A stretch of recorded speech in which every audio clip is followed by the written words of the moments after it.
Tonight, we're here to finish out this year with a bang, with a lecture exploring the legacy and the importance and the significance of one of our country's most influential strategists and diplomats.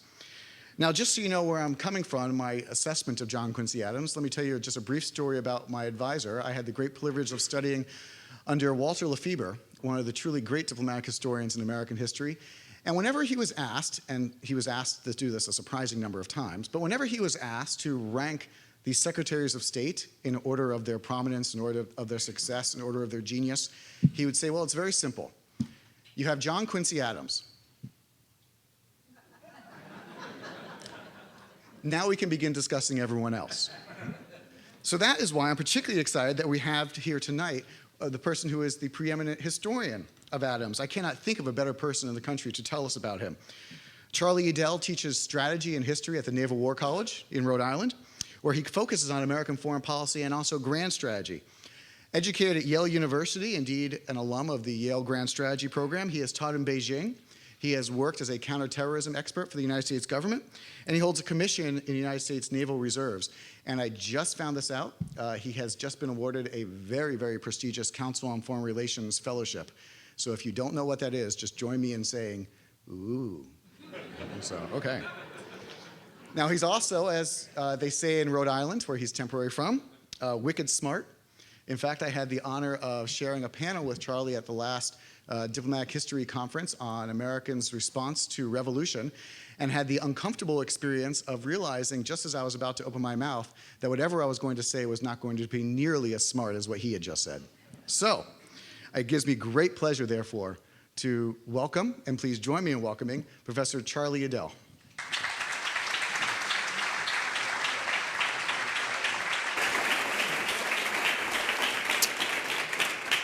Thanks, Jeff. Thanks, Rana, very much for setting this up. But no thanks to Jeff for setting the bar very low for all of your expectations. I'd like to thank so many of you for coming out to hear the talk. I'd especially like to thank Jeff for inviting me, and Josh Rovner, who's sitting somewhere around here as well. It's really exciting to be here at SMU's Center for the Study of the Presidency. Now, you'll note that when Jeff just started the talk, he mentioned John Quincy Adams as a terrific diplomat, a terrific Secretary of State, and nothing about his presidency. So actually, that's a really good starting point, because I think it's important to be fair, truth in advertising up front, that it's very exciting for me to be here, but this is a bizarre location to give a talk about John Quincy Adams. The Center for Presidential Study, this is the least appropriate place I could think about to talk about John Quincy Adams. Now, to be fair, he was a president. He was the 6th president. His dad was a president, the 2nd president. He served as a diplomat under Presidents Washington, Adams, Madison, and Monroe. When he becomes a congressman after his presidency, he serves under 5 more presidential administrations. I mean, it's actually hard to think of anyone in American history who serves longer or influences more presidential administrations than John Quincy Adams. So why would I lead my talk with saying that this is a weird setting to give a talk about John Quincy Adams? Well, John Quincy Adams detested 2 things in life: the presidency and Texas. Let me be a little bit more explicit about this. So all of his life, if you were an Adams, you were raised to either become president or to drink yourself to death by the age of 35. That's not a stretch or a joke, because that happens in both his father's generation and his generation. All his life he had been groomed to be president, and yet he found the experience less rewarding than he thought it would be. This is a political cartoon on his re-election, Andrew Jackson hanging him from a tree. In his diary, which I'll talk about a little bit more shortly, this is what Adams had to say about the office of the presidency. He says, "I can scarcely conceive a more harassing, wearying, and teasing condition of existence. It literally renders life burdensome." What about Texas? Now, you have to understand, it's a little awkward for me to come here to Texas. to talk about John Quincy Adams' feelings about the Lone Star State. Now, in most respects, and I'm going to go on to argue, Adams had profoundly good judgment, with a couple of notable exceptions. Now, why is it that he had such loathing for Texas? Well, I think you could maybe throw out a couple of different reasons that we might speculate on. One is, in general, John Quincy Adams is cranky. He's not a fun person, and he doesn't like having a fun time. Maybe that had something to do with why he didn't like Texas. Second hypothesis, he had never been further west than Cincinnati. Maybe that had something to do with it. But I think the real reason probably is that fundamentally, Adams had a very ambiguous stance towards Texas, but also towards westward expansion. He welcomed it, he promoted it, but he deplored the implications of the strategy that he set up himself. Perhaps we'll get into that during Q&A a little bit more. But now that I've laid my, or rather Adams's cards on the table, I imagine that for most of you, this might seem like an interesting enough talk, perhaps even an interesting book. But if we're thinking, I saw here, I just want to make sure I got it right, the past and the promise. If we're thinking about current presidential administrations, we're thinking about the future, this is a cute topic, right? But one that has very little relevance for contemporary application or even for contemporary American foreign diplomacy in 2015. And all I can say to that is the current Secretary of State disagrees. This photograph is taken from this fall when Secretary Kerry was hosting his Chinese counterpart, Wang Jiechi, up in Boston when they were hammering out the details for the climate accord. The one trip that they took was down to Quincy, Massachusetts, to the Adams household. Here they are getting a tour by a park ranger of the Adams household. Kerry thinking that this was an appropriate place to serve as a symbol for American power. What I'd like to do for the rest of this evening is discuss why Kerry was thinking this was an appropriate place to take his Chinese counterpart. But first, let me start with a question, a quiz, right? I'm a professor. How many of you have either read the wonderful David McCullough biography of John Adams or seen the HBO series upon which it's based? Hands up. A very learned crowd. Got it. Okay. Most of you put your hand up. A couple of you who were honest did not. Let me summarize for those of you who didn't put your hands up. John Adams, not John Quincy, his dad. He was smart. He knew it. He wanted you to know it. And as you might have guessed, he was somewhat obnoxious about it. Well, in the Adams household, the apple did not fall very far from the tree. If you remember anything from that series about young Johnny, you'll remember that he was an extremely bright young man, a dutiful son, and an obnoxious little brat. But there are a couple of things about John Quincy Adams that make him worth remembering for things other than that. So just a quick glance at his life. He is brought by his father to Europe in the midst of the American Revolution before he becomes a teenager, and he gets to witness the birth of American statecraft. When he returns to America from Europe, he's been over there for a number of years to matriculate at Harvard, he is potentially the most well-traveled American of the entire era.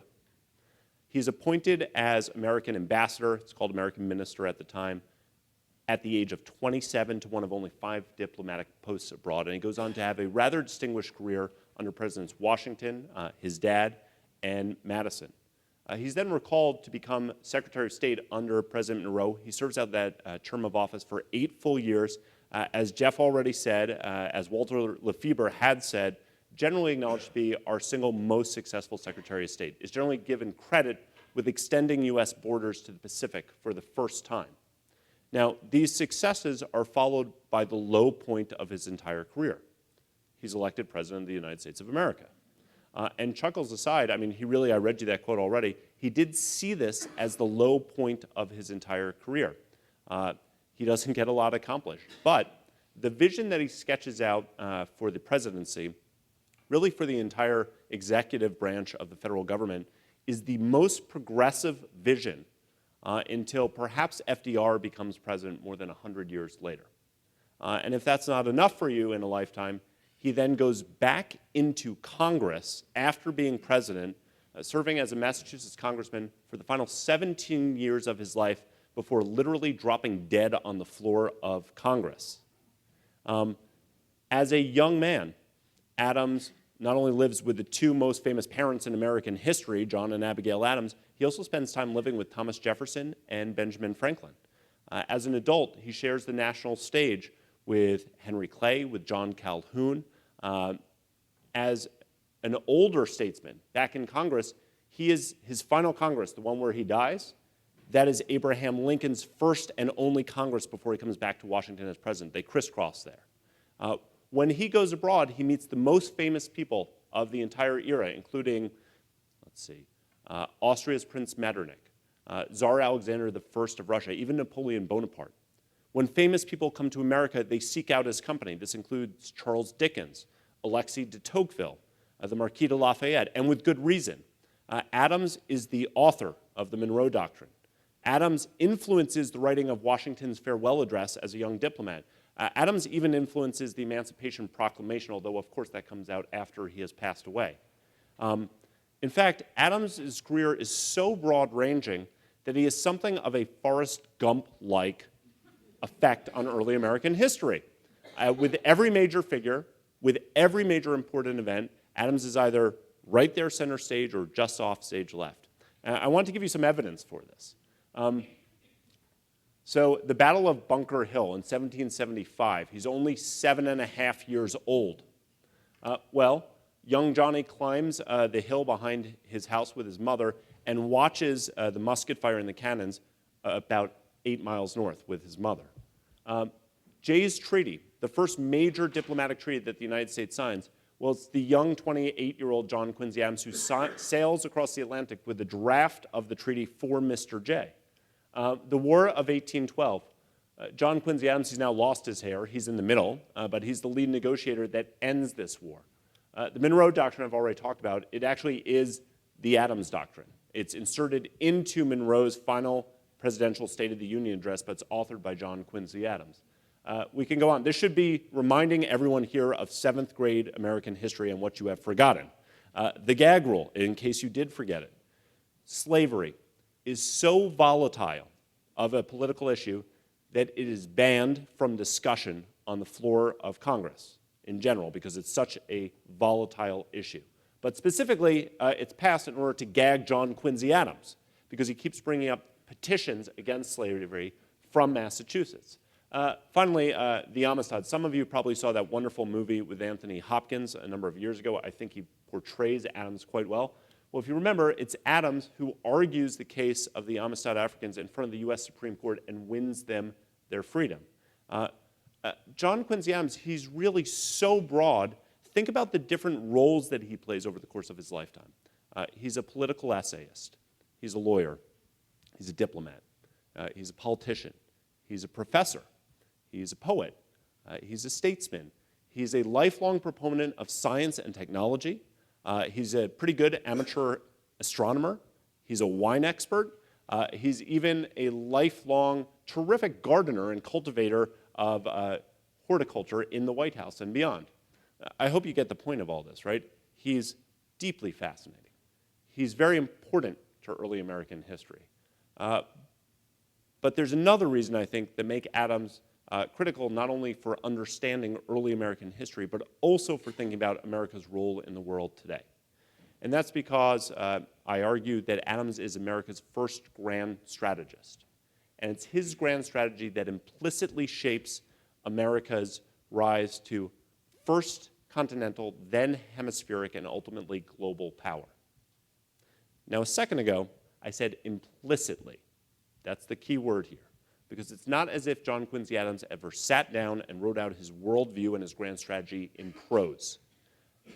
That's not for lack of evidence.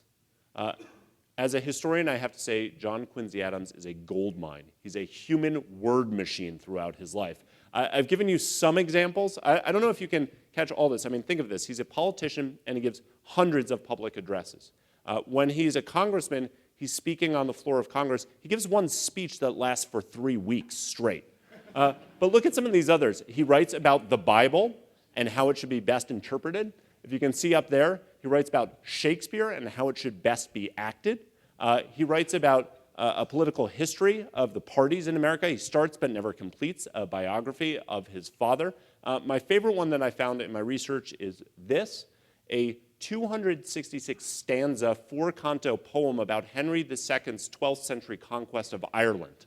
But this isn't even half the story, because these are his public documents. His diary runs to 51 manuscript volumes, takes up nearly 17,000 pages. It's potentially the largest, the most insightful diary in all of 19th century American history. Every day, from the day he's 12 years old until that day he drops dead on Congress, he is writing down what he did, who he met, what they talked about, and what he thought about that conversation. It's really a remarkable resource into Adams's mind to get a sense of what he thought he was trying to accomplish. Now, at the Naval War College where I teach, we impress upon the officers that we have in our seminars that before you can execute any strategy, you have to have a conception of what it is that you're trying to accomplish. What's your goal? What's your objective? That's the first step of strategy. On this, Adams is crystal clear. He thinks that is the destiny, the word destiny is all over this diary, of the United States to become the most powerful and the most populous and the most prosperous country in the history of the human race.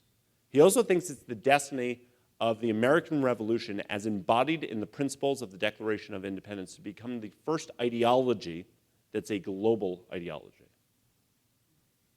You're a very indulgent audience. Destiny is not a strategy, right?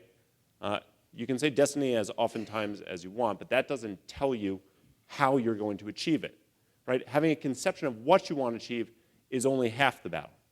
You have to understand what is possibly going to get in your way, right? What are the threats to your vision?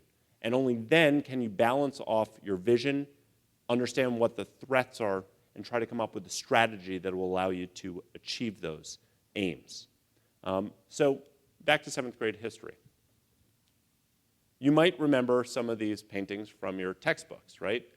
This is America's westward march across the continent. Take a look. You can see some Native Americans. They're in the wings. They look kind of sad.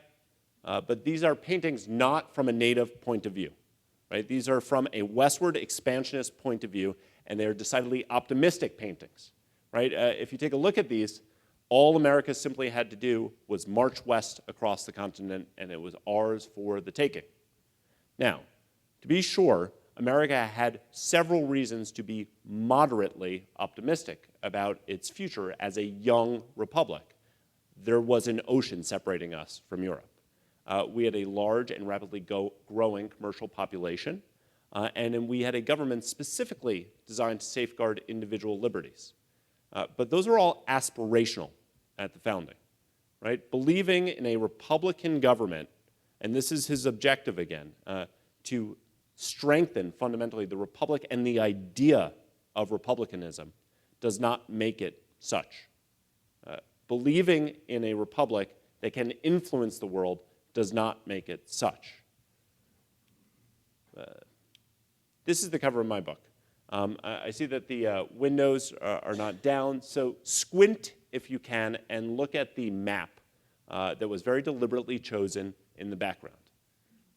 Okay, so that's challenging, right? This is what the map is. It was deliberately chosen for the cover of my book, and if you can't read the legend that's here, it says, North America as divided among the European powers. This is a 1774 image. And on this map, you have French, British, Spanish, and Russian territorial claims in North America.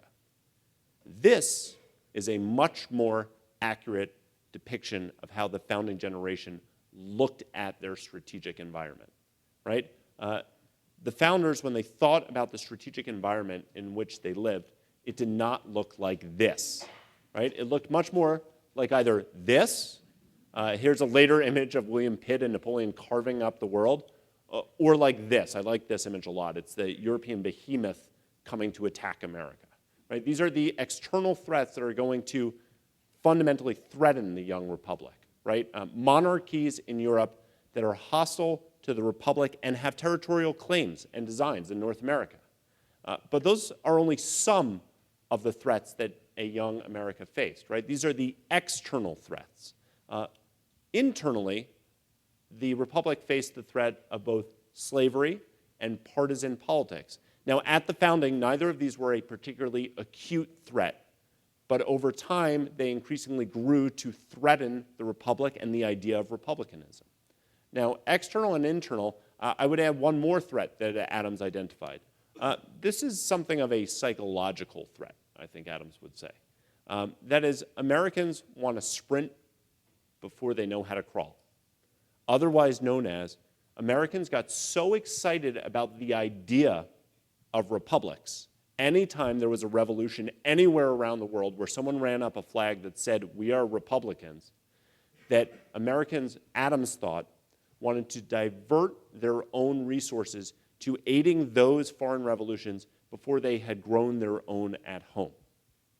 Okay, so that's, I think, the constellation of the strategic environment that Adams is dealing with. So if his objective is, again, strengthening, expanding the republic and the idea of republicanism, if these are some of the threats, what's the strategy that he comes up with?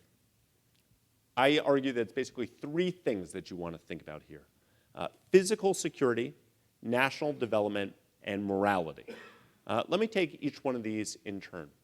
First, physical security. In order to achieve physical security, America had to get rid of the menace of Europe in North America. Think back to this slide that I showed you already, right? All these other powers that are here, they have to go away. Their sovereign claims in North America need to be undermined to allow America to grow.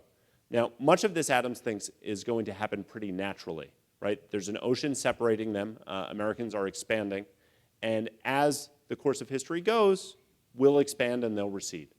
But Adams wants to be very clear that America cannot offer European monarchies the pretext to intervene in North America because they have very large militaries, and that's a big problem. Now, this is particularly true in the early 19th century, in a world that is riven, really, between Anglo-French maritime and commercial competition, right? And if America wants to have the ability to stay neutral between those poles, to not align themselves with either, to say no to either London or Paris, they need to have the means, the capacity to do so.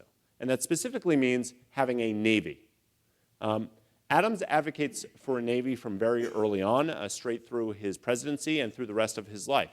And he thinks that this is what is required to have a sufficiently large force that will serve as a deterrent to those European monarchs.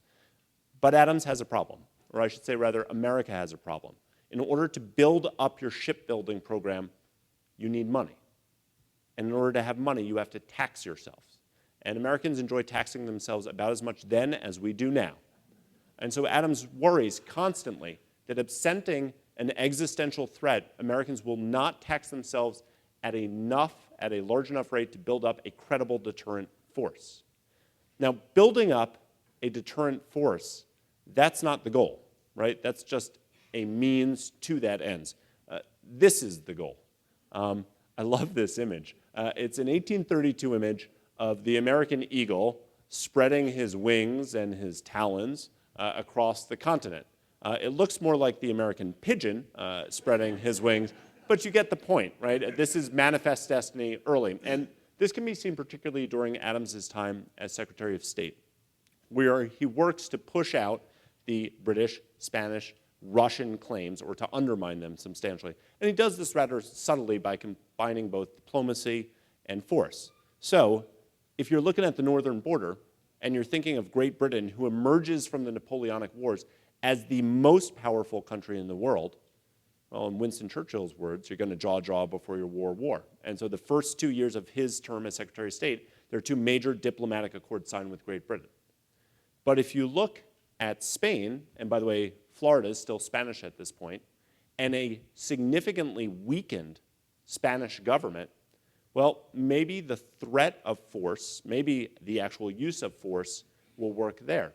And we'll talk about that maybe a little bit later, but this use of force actually works against the Spanish in Florida. Now, if Adams thinks that the use of force is sometimes required, he also thinks that you have to know when to use restraint, or rather self-restraint. Now, during his time as Secretary of State, America is offered the opportunity to support foreign revolutions abroad. The Greeks are rebelling from the Ottoman Turks. There are revolutions breaking out all over South America away from the Spanish Empire. They all send envoys to Washington, D.C., and they all basically say the same thing. They say, we have read the Declaration of Independence. This is exactly what we're trying to do. We would like your support. We would also like your men, your money, and your ships. There's widespread support of this. In Congress, there are torch-right rallies all over the country, and when this makes it up to the cabinet for discussions, everyone in the cabinet, including the president, is for this, except for John Quincy Adams. And he manages actually to roll back the administration's response. And his argument is that we should restrain ourselves. Now, why does he say that? I would argue that's the exact same reason for why he is pushing expansion across the continent. He wants to undermine the claims of European powers in North America. And he thinks that if you intervene in their revolutions, you have now offered them the pretext to intervene in America. He also thinks it's unnecessary. I mean, he thinks when you look at the trajectory of history, these are going to happen, and there's little that America can do. In fact, the best thing that America can do, because again, his objective is not only strengthening the republic, but the idea of republicanism, is to restrain itself and use its resources at home. And that brings me to the second component part of his grand strategy, national development. National development with the idea to set up the long-term drivers of growth in the country. This means investments in new industries. This means investments in infrastructure. This means investment in what we would today call human capital, right, in the country's own citizens. Because if we are supporting this idea of republicanism, we have to offer a positive model, this is Adams's thinking, for what a republic can do. What can it give its citizens that is fundamentally different from what Europe's monarchies give theirs? And so he wants to devote the resources to the betterment of the citizens of the republic. Now, in policy terms, this is basically three interrelated policies, the American system. It's a national bank, which is going to foster growth.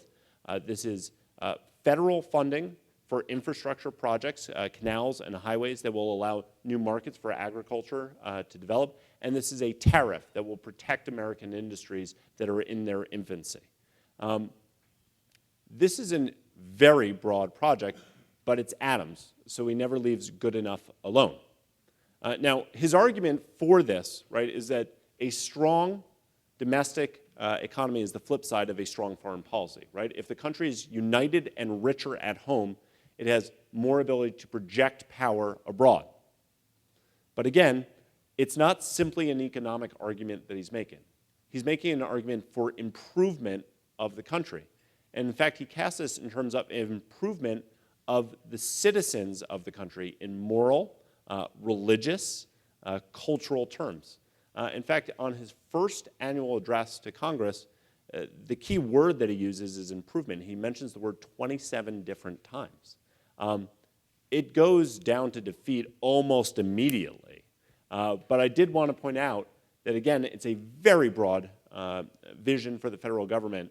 I said earlier, almost the broadest vision until FDR becomes president, but that's not quite accurate, because this vision, in fact, influences Henry Clay and the Whigs, which influence Abraham Lincoln and the Republicans.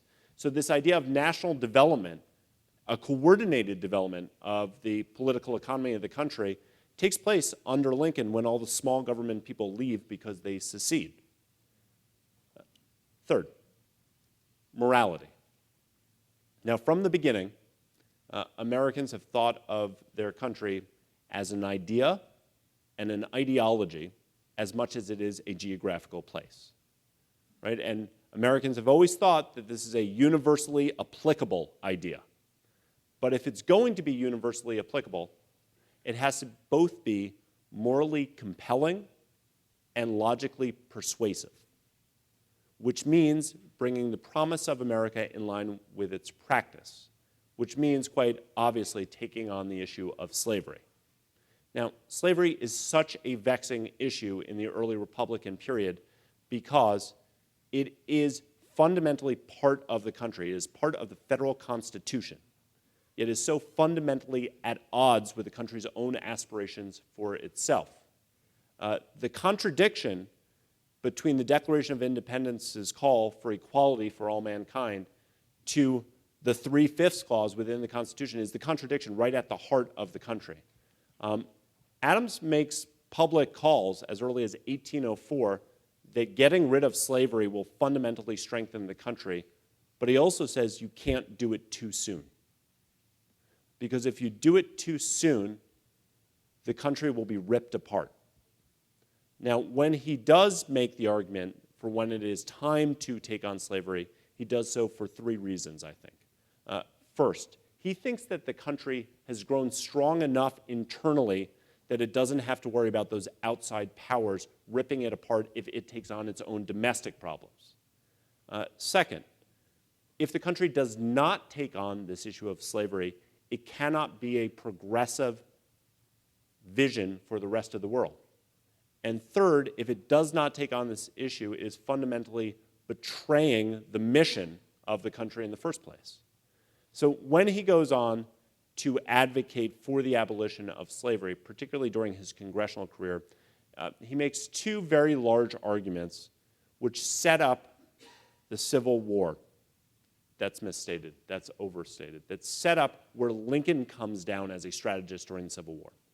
The first argument that he makes publicly, repeatedly, is that the Constitution is not the founding document of the United States of America. The Declaration of Independence is the founding document of the United States of America and should have the power of law. The argument that he makes publicly, it's distributed all over the country, is that the Constitution needs to be read through the framework of the Declaration of Independence. And if you do that, it is very clear the direction in which American history must proceed.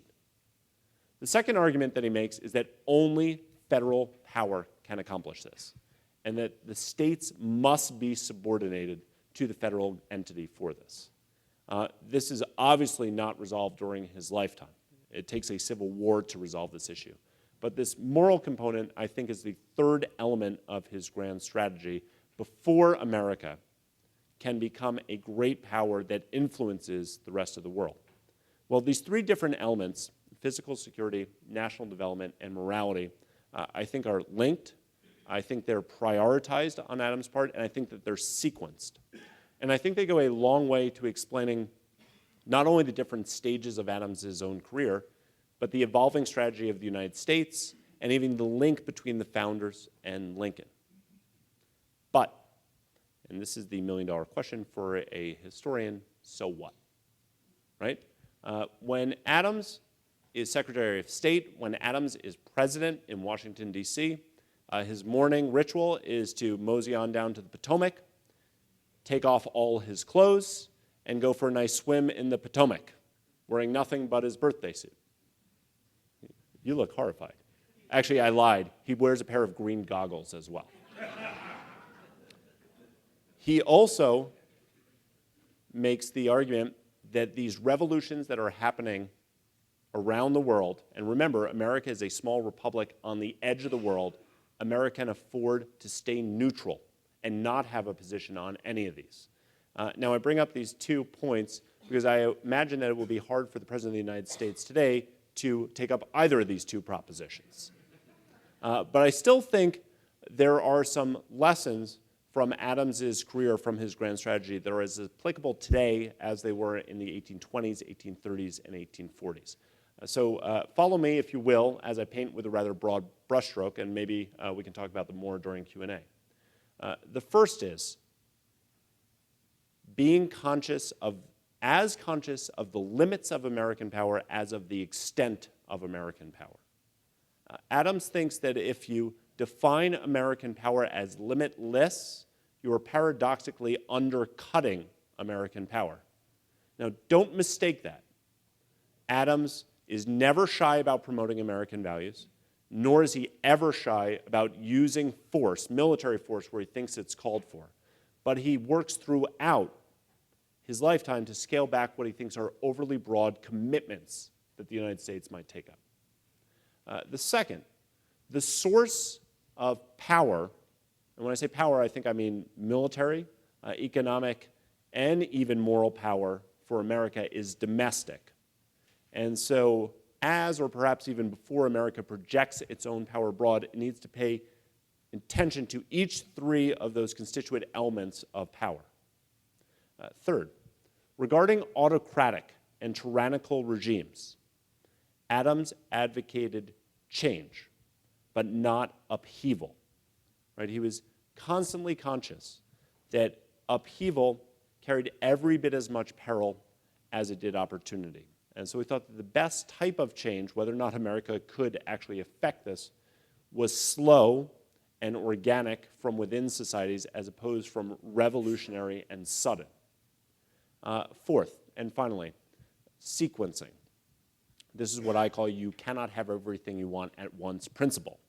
Now, Adams was pretty clear, I think, of the various stages that a power should go through, right? It needed to defend itself against attack from foreign powers. It needed to grow its own self-defense capabilities. It needed to use its resources for its own development. It needed to gradually align its actions to its ideals. But he also had a pretty sequenced understanding of these. That meant he knew which ones you needed to react to immediately and which ones could be kept on the back burner. What made Adams a grand strategist, what makes him still relevant, I think, is that he understood and promoted the idea of long-term strategy, which means having a vision, understanding trade-offs, and keeping in mind priorities. But if you don't find this argument convincing that I've laid out for you, let me turn to perhaps the greatest grand strategist of the 20th century. This is George Kennan. This is the wrong picture to use because in 1995, this quote comes from, 1995 makes George Kennan 92 years young when he's writing this. He had this to say: "This writer, for one, finds Adams's principle, albeit with certain adjustments to meet our present circumstances and commitments, entirely suitable and indeed greatly needed as a guide for American policy in the coming period. And if you're not convinced by Kennan, let me return you to Secretary of State Kerry. Take a look at his expression. It really says it all. At this point, I'm done talking. Let me turn it over to you and see what you want to discuss, what questions you have. Oh, thank you.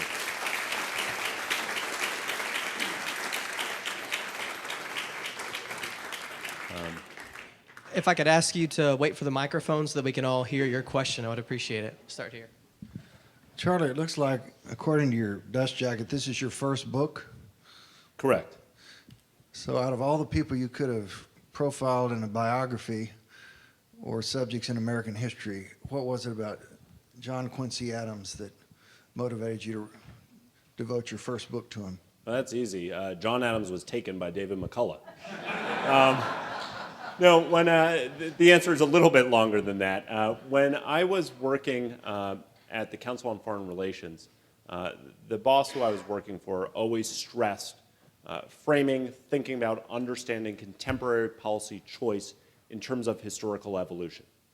And when I was working there, he handed me a small little book called Surprise, Security, and the American Experience. This is written by John Lewis Gaddis, Kennan's great biographer. And in this book, Professor Gaddis argues that moments of profound insecurity produce substantive change and promote the development and the creation of grand strategies that follow them. And he actually looks at 3 moments of profound insecurity in American history. He looks at 9/11 and George W. Bush's response. He looks at Pearl Harbor and FDR's response. And he looks at the burning of Washington in 1814 and John Quincy Adams's response, and argues in this book, it's 120 pages, it's triple spaced, you can read it in 25 minutes, that Adams is the grand strategist of America's designs in the 19th century, perhaps up to World War I, if not beyond. Now, I thought this was a rather intriguing claim. I thought this was a rather provocative claim, doing some comparisons between those three figures. So I thought this would be a great person to think about in terms of not only was there a grand strategy, what was it, what was its influence, and did it have any contemporary purchase? So I applied to grad school, and I applied to work with Mr. Gaddis, who is not a 19th century historian. And when, to my shock, I got into Yale, I sat down in his office and he said, "You're in, you can ask rude questions now." So I said, "You're a Cold War historian. What do you think of my taking on this project?" And he said, "I think that's great. I'm a famous historian. I can say whatever I want. Now you can prove that it's true." And so that's kind of the cover story, and I'm glad he's not sitting in the third row right now. But that's how I got interested in John Quincy Adams. And just to go a little bit further, I would say that if you read 19th century American history, on the domestic side, there is a searing debate about, is it Andrew Jackson or John Quincy Adams that actually sets up how we understand modern politics. This is Arthur Schlesinger's argument. The two most recent books that have both won Bancroft Awards on this, one, again, Sean Wilentz' book posits that Andrew Jackson is the central figure in American political history. And Daniel Walker Howe's great book, What Hath God Wrought, argues that it's John Quincy Adams that is the central figure. In fact, he dedicates the book to John Quincy Adams. I guess that's what you get to do after you write 5 or 6 or 7 books, because if I didn't dedicate this one to my parents and my wife, I'd be in a lot of trouble. But when you begin to look at foreign policy histories of the United States, Walter Lefebvre, Walter McDougall, Walter Russell Meade, Robert Kagan, almost everyone posits John Quincy Adams as the central figure in American foreign policy history, but they disagree on why he was the central figure. And so for these reasons, I thought, what a fascinating project to begin to probe on that one. Sir.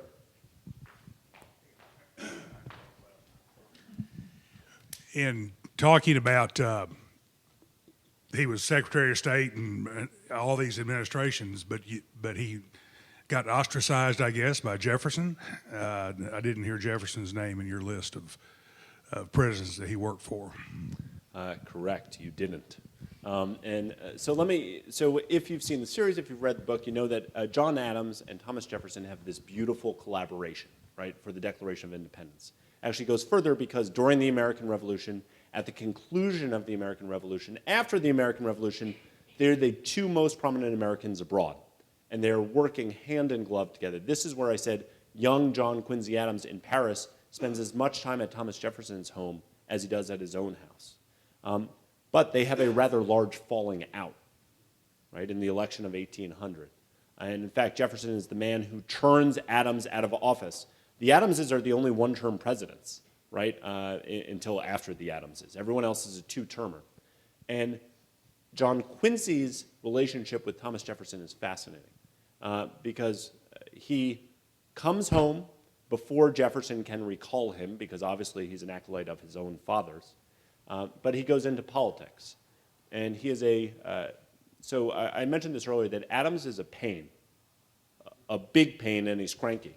And he enters politics in Massachusetts, and within 2 months, his colleagues find him so annoying that they say, let's kick him upstairs and elect him to the US Senate so he's out of Massachusetts politics.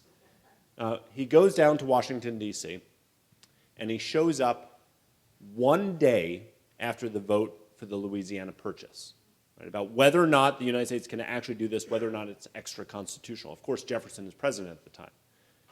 We should note, everyone in New England thinks this is the worst idea ever, right? Because you're going to expand the country and you're going to cut the value and the importance of New England politically. Everyone thinks this is a bad idea. Adams does not, right? I mean, he sees the future of the country driving west, but all of his constituents do. So if you're a smart politician and you show up the day after the vote is cast, and you know that everyone disagrees with it, what do? You don't say a thing, right? I mean, that's a smart political move. But Adams takes to the floor of the Senate not once, not twice, but 3 times, arguing why he would have voted for it if it had been different from what it was, and here's how we would have changed only if he had proposed a constitutional amendment for it. He immediately falls afoul of everyone in Massachusetts, but begins working with Jefferson because he actually sees the Jeffersonians as more focused on the future development of the country. In fact, he gets so alienated from the Massachusetts Federalists that after the United States is attacked by Great Britain, or at least some of their ships are, he crosses the aisle and supports Jefferson, saying that this is a matter of national honor and integrity. He gets very nasty notes from everyone in Massachusetts. That includes his mother, who says, how can you possibly support the man who turned your father out from office? To which he responds, I thought I had always been told to preserve my integrity for what I thought was best. I thought it was more important to be, these are Adams' words, be independent than it would be. And John Adams says, attaboy, and his mom says, well, maybe that was a bit of a harsh criticism. So actually, your question is actually a larger question about where does John Quincy Adams fit within the emerging politics of the era. And one thing that's very interesting to note is that after the War of 1812, there's really only one party in the country. The New England Federalists shoot themselves in the head as a political party by talking about secession, right? The Hartford Convention. And so there's really only one viable political party, the National Republicans. This is the party to which Adams is in. It's the party to which he's appointed when he's Secretary of State. It's also the only party. And when he becomes president is the beginning of the second party system because of how he becomes president. So maybe we'll talk about that a little bit too. But his relationship with Jefferson is very interesting.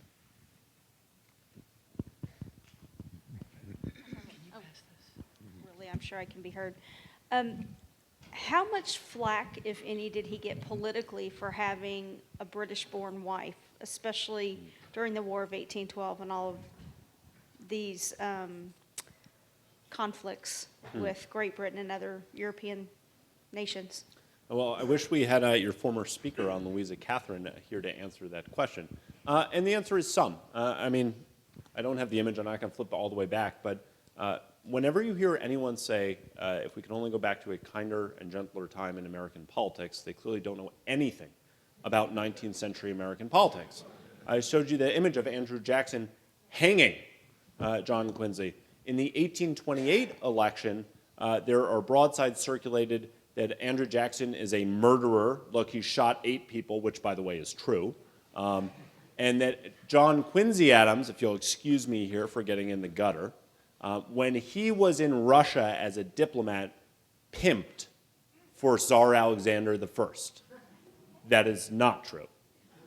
So Louisa Catherine gets some flack on this, being foreign-born, although she is an American, right? Both of her parents, or her father is an American, her mother is British. When he is courting her, he gets flack on this from his mother.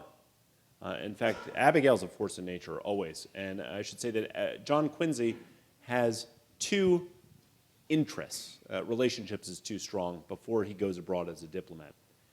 And he gets interested in these young women.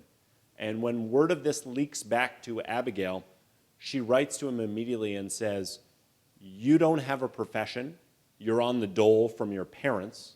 If you don't cut off these relationships immediately, we will cut you off without a cent. And he cuts them off.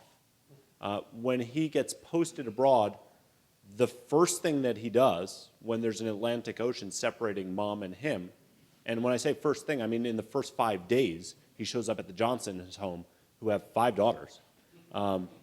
That's what happens with her. But Abigail's letters to him say, you need to think about your political career. She's a half-breed. Those are Abigail's words. And he says, thanks, but no thanks, Mom. The only other thing that I would add to this is she's actually, Louisa Catherine is very politically astute. She doesn't like politics, but she gets pretty good at it. So in the 1820s, it's not like our 8-year election cycle, right? you actually can't campaign for the presidency. It's basically done by caucusing within the own party. And how do you do that? Well, you invite a lot of people over to your house in Washington, D.C., who are all the people who will caucus. And you give lots of teas, and you give lots of parties. And it's Louisa Catherine who's the driver of all of this while he is Secretary of State. Actually, there's been some really good scholarship on the list that she's keeping of every congressman, every cabinet member, inviting them over to their house for his political career. There's one thing that I open up the chapter on his race to the presidency. In the run-up to the presidential campaign of 1824, Louisa Catherine says, "We got to get your name out." And so they throw the largest party Washington, D.C. has ever seen for General Jackson to honor him. And nudge, nudge, wink, wink, he would be a great vice president. As Adam says, it's an office where he can't shoot anybody. Of course, when everyone from Congress and all those party caucusers show up, everyone writes that this is wonderful. Here's the anointed presidential. You know, it's not exactly what John Quincy Adams was thinking. So that's a long-winded answer about Louisa Catherine, but she's very skilled in how she approaches politics. Yeah, Aaron Burr had shot somebody when he was vice president. Where are you, sir? I'm here. Aaron Burr had shot somebody as vice president, so I guess that could be done. I bought your book. I admire your argument. I intend to rip it off in something I'm doing. I teach history here. But I'd like to hear more about something that you hinted at but didn't really go into. The two things that I think make 19th century United States peculiar and specific. One of them is lack of full possession of the continent, which is actually possessed by native people who've organized it pretty well on their terms and who are being pushed back. And the other, of course, is slavery. On the first count, would you say something about what Adams thought regarding Indian removal, which Jefferson certainly had begun and which Jackson is going to carry through, quite fully? On the second count, the matter of slavery, I think I'm right in thinking, A, that Adams at Ghent negotiated for the return of people who had escaped to the British during the War of 1812, and B, that in 1826, as president, he refuses to send delegates to Panama for the gathering of the new American nations because Haiti's going to be there. That would imply that he's actually set free once he's in Congress because he no longer has to execute national policy. But I would like to hear more about him and those two issues. Okay, so everyone's ready for another 2 hours worth of lectures, right? Because those are very small, discrete questions. On the issue of Indian removal, it's very interesting because in this, just like slavery, I would argue, as I do argue, that in some ways Adams, while he has a long-term vision, perhaps does not understand the full extent and implications of his own policy, or perhaps is profoundly uncomfortable by those implications. So when he supports America's seizure of Florida, Andrew Jackson seizes Florida. He's the only one in the cabinet who's supporting Jackson. It's the casus belli that they're looking at is you have Creek and Seminole Indians who have raided cross-border, and we need to remove them.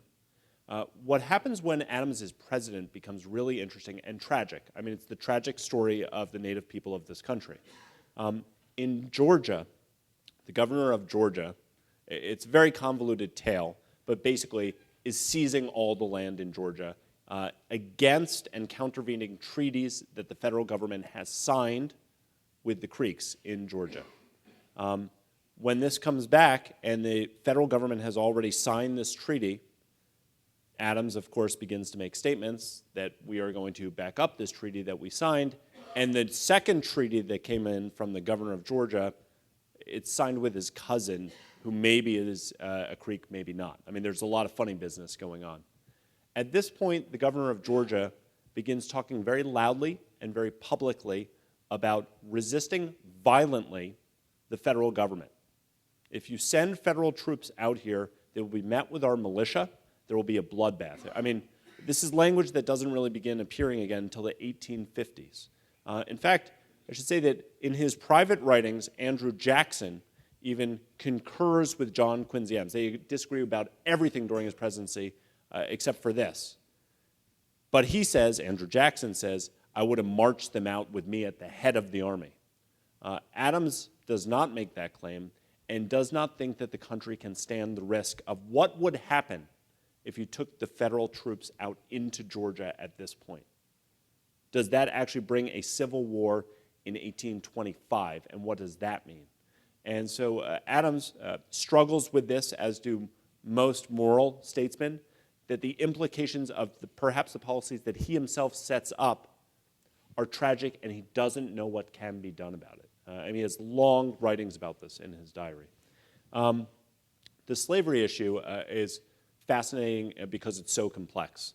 And in fact, while I do argue that I think Adams is anti-slavery from a young age, he grows up in an anti-slavery household, he is not publicly anti-slavery.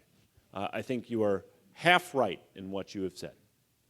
That he, in fact, as a diplomat for the United States, is not allowed to express his personal convictions, nor those of the North.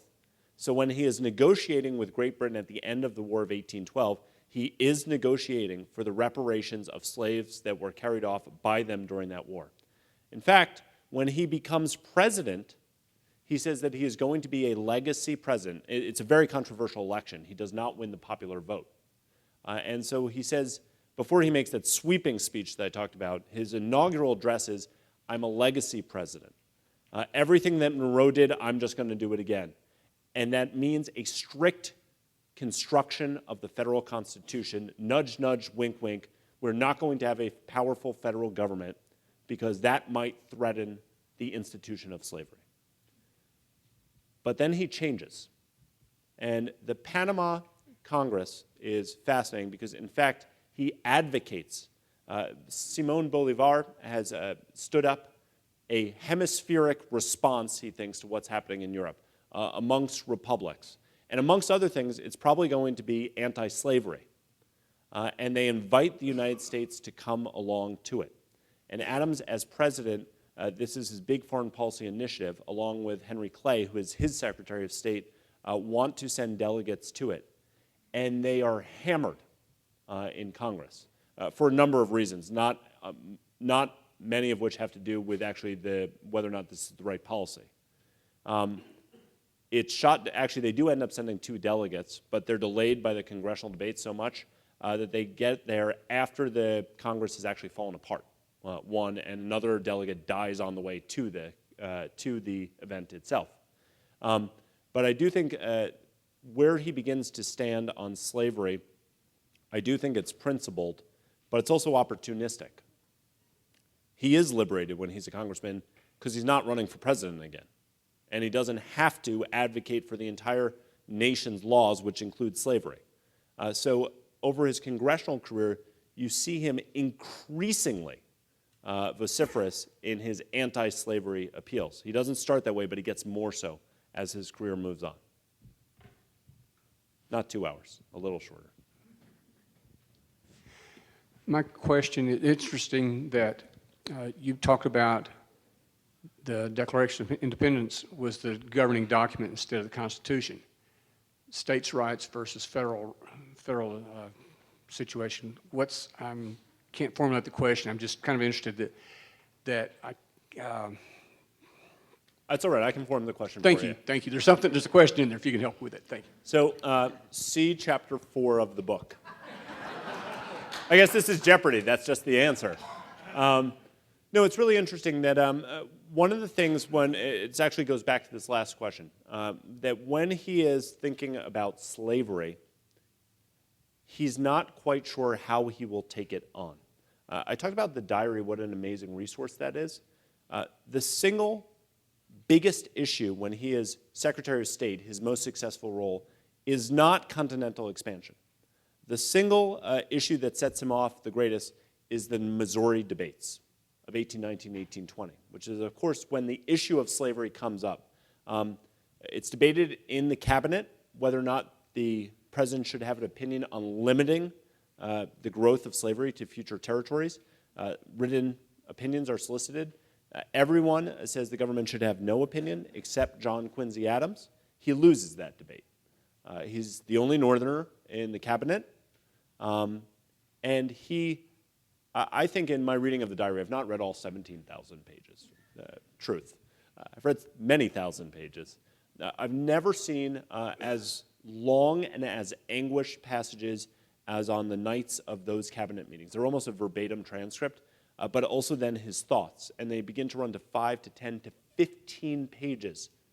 And he is educated about what slavery actually means and whether or not it's actually going away by his best friend in the cabinet, John Calhoun, who's Secretary of War. And what he hears blows him away, that this is not something that's going to go away, but it's becoming deeply institutionalized within America. And so you begin to see, even in 1820, him saying, first of all, I'm a cabinet member. He doesn't say this, but he also has presidential aspirations. So it is not for me to take the stage publicly now. It's both opportunistic and it's, as he, I think, thinks about it, the right strategic decision. But this is where the conflict is coming. He begins to write in 1820, there's an inevitable civil war coming. And now I need to begin to think about what the response should be. And so you see him beginning to sketch out, and then I trace this in the 4th chapter, what arguments he's going to roll out. And one of those arguments, beyond political, beyond foreign policy, beyond moral, all of which he attacks slavery with, is legal, about where is the locus of sovereignty in the American people. And he has some fascinating passages on analyzing sovereignty, states' rights, federal government, looking and comparing the Articles of Confederation with the Constitution, with the Declaration of Independence. I could go into much greater detail, but you've all been so nice here, I don't want to do that to you. Thank you very much. Oh, one more. Good. Good. So if I did my math right, Quincy Adams' career would have included, in Congress, would have included the war with Mexico at the very tail end of his career. I was wondering how he would have felt about that, given the contradiction between his support for expansionism and his opposition to slavery, when this is a war for expansion for slavery. Okay, so first of all, you did your math right. This is how he felt about it. It killed him, literally. So I said that he died on the floor of Congress. That's not quite right. He stands up. In American politics, right, you can support a war or not support a war, but you never go against supporting American heroes, our troops. The war's already gone off. He thinks this is a blasphemy. And the war has started. A measure is introduced to Congress to support and honor our war heroes. Everyone, even those who oppose the war, support this measure. They begin to do roll call. Adams stands up, has a cerebral hemorrhage, and keels over. That's how he felt about it. But you've asked actually a much better question, which is, how does he feel about it? Because in some ways, his policies set it up. In fact, in Mr. Polk's war, right, the war with Mexico, Mr. Polk, in the Congress, in the congressional message that he sends for war justification, it's, I am simply following Mr. Monroe's wise policy. That's the Monroe Doctrine. And so again, there's a contradiction here to some extent, that Adams really does want to see America have security by expanding across North America. But I think his understanding of what that does, and this is where we come back to 1820 and the Missouri debates really hits home, I don't think that in 1818, 1819, 1820, even 1823, maybe he's getting hints, that he understands that at the same time that you are promoting westward expansion, you are fundamentally strengthening the institution of slavery, because you are now setting up more states and more representatives that are slave states.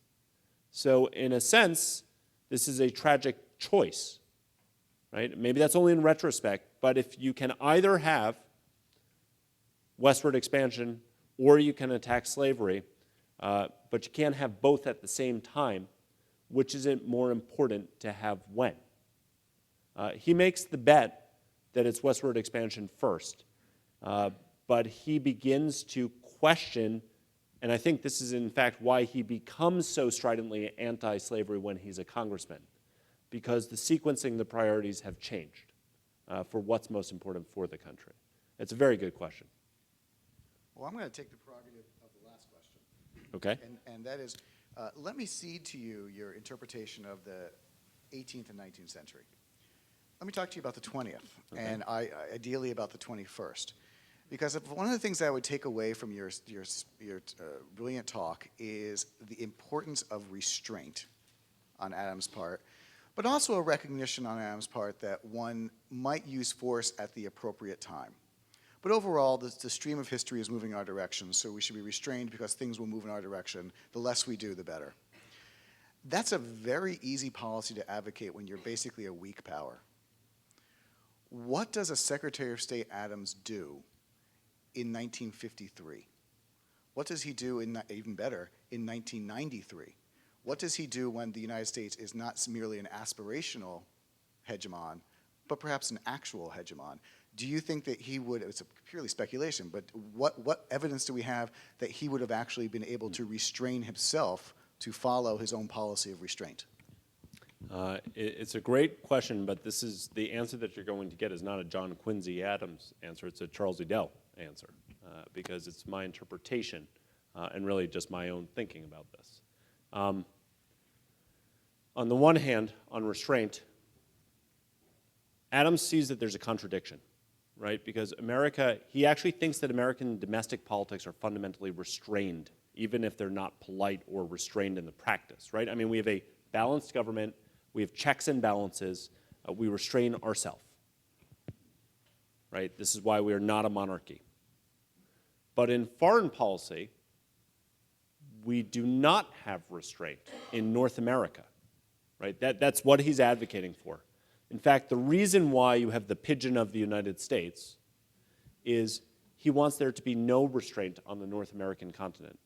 Because if you have European powers setting up sovereign countries, then you have Europe recreated in North America, which means that you don't have the development of Republican thought and Republican institutions. So I'm not sure he advocates restraint for the promotion of Republican values. What he does offer restraint on is strategically balancing the resources and the capabilities that you have at a given moment as judged against what you want to accomplish. So I think that there are hints that Adams might not be as restrained as he might appear to look. Right? That fabulous, famous quote that everyone quotes, "We go not abroad in search of monsters to destroy." Right? Taken to the extreme, this is America should never go abroad. That is not what Adams is saying. He is saying at this particular time in 1823, it's not ripe and it opens us up to attack. But I do think he says that when situation and circumstance change, when power has grown, when capabilities and resources have grown, then we can begin to fulfill our larger vision. Now, how far you take that, what that means, we were only talking about North America. The Monroe Doctrine, as we think about it, is not the Monroe Doctrine. It's Teddy Roosevelt's interpretation of the Monroe Doctrine. What we think about that as a global power, that's an open question that I have less thoughts on for Adams. But I think, and this is, we were talking about the Panama Congress, this is the final point. When he makes his appeal that we should join the Panama Congress, these are Republicans who are setting this up against the monarchies of the old world, the opposition takes to the floor of the Congress and the Senate and says, what a lousy policy. Why can't we just follow the wise policy of President Monroe from 2 years ago? This is very awkward for Adams, who has authored that policy. And now 2 years later, he is forced into explaining why he thinks it is the right time to shift away from that. And what he argues is that be careful how you read pronouncements from the White House. The farewell address, neutrality, is not a fundamental dogmatic principle to be followed for all time in American politics and policy. When our power grows, when circumstances grow, we should readjust and rethink what we do. So I think he has a larger vision that as power, as resources grow, America has a larger role to play, but it's hinting into the future. And the final point on this is, I think that we don't have the ability to do this. This happens from societies. they're all going to be Republican. They're all going to be Democratic because what America has started cannot be contained. That's the 1821 address. But everyone thinks he has said something that he doesn't think he has said. So for the next 2 weeks, for the next 6 months, for the next 15 years, he is trying to refine perhaps what he said and the implications of it. And what he said was, I really do think that the rest of the world cannot resist this self-government principle. But it's going to happen on a time scale I can't predict. 50 years, 100 years, perhaps. So America's ability to affect it, I think he would be a little less clear on. That's an ambiguous answer for you. Well, let's not be ambiguous in our thanks for Professor Edel. Thank you.